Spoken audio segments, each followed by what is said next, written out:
Bunun bugünleri ad günü. Gel. Bu kızı Günden olmadı. Günden olmadı. tebrik edirəm səni.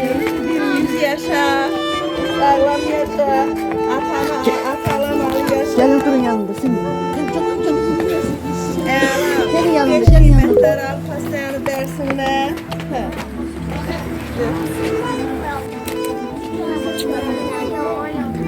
Bu vefasız dünyada sen ol vefalım benim. Her zaman seninledir fikri hayalım benim. Bir bütün varık bu dünyada azizim. Ne yakşı sen varımsa abru hayalım benim. Candan azizsen mənə mehribanımsan. Əhdə vəfalısan, mazlı duzlu bacımsan. Candan əzizsən, mənə mehribanımsan. Əhdə vəfalısan, nazlı duzlu bacımsan. Qısqanar bu sevgiyə, bizi hain ürəklə. Tanrı köməyimizdir, dua ilə, mələklə. Bu vəfasız dünyada sən ol vəfalım mənim. Hər zaman səninlədir fikri xəyalım mənim. Bir üçün varıq bu dünyada əzizim. Nə yaxşı sən varımsan, abru həyalım mənim. Gəzərlər diyar diyar veyli olanlar. Bizim tək vəfalılar söylə hardalar. Gəzərlər diyar diyar veyli olanlar. Bizim tək vəfalılar söylə hardalar. Qısqanar bu sevgiyə, bizi hain ürəklə. Tanrı köməyimizdir, dua ilə, mələklə. Bu vəfasız dünyada sən ol vəfalım mənim. Hər zaman səninlədir fikri xəyalım mənim.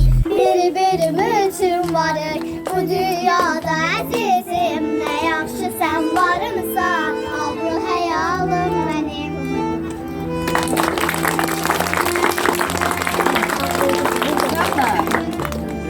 Niye bunları tebrik elədim? Demek bütün tədbirlərdə bax bu iki bacılar qəşəng çəkinmədən mahnılar deyirlər, şeirlər oxuyurlar. Demək olar məktəbimizin fəal şagirdlərindən biridir bax bu uşaqlar. Ona görə də mən bugün bu qızları, bu bacıları təbrik elədim.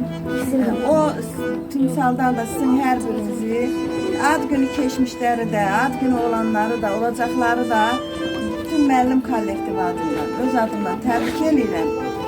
Siz bizim məktəb kollektivimiz fəxrisiniz.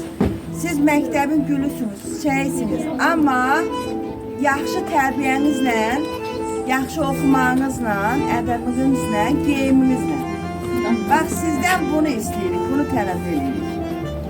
Hər birinizə uğurlar arzulayırıq, hər birinizə xoş həyat arzulayırıq, sağlam, gümrah həyat olmanızı arzulayırıq.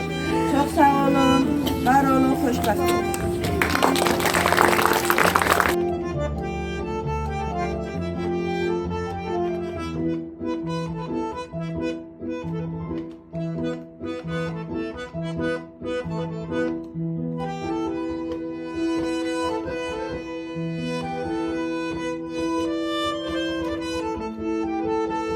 Dileyerik sana felekten, hoş gün dileyerik sana felekten.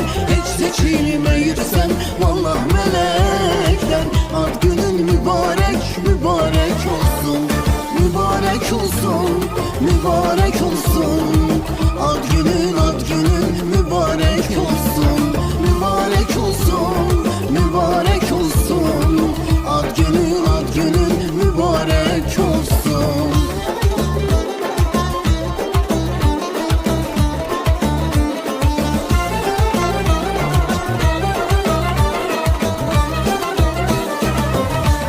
bir insanın ad günüdür. Dosttan şadlık edir, hamur eksidir. Göbek cengil değil, vade sesidir. Ad günün mübarek,